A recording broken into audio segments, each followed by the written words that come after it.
তখন 143টা দল আমাদের কাছে আবেদন করেছিলেন।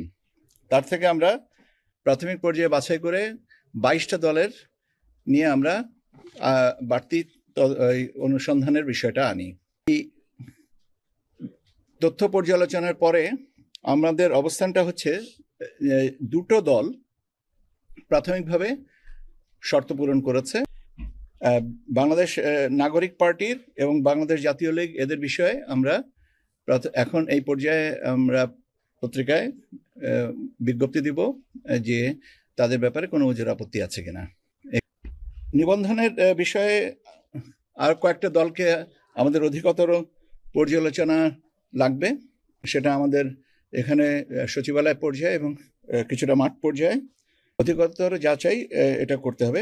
একটা হচ্ছে বাংলাদেশ আম জনগণ পার্টি, জাতীয় জনতা পার্টি এবং জাতীয় সমাজতান্ত্রিক দল জাসদ শাহজাহান সিরাজ অংশ।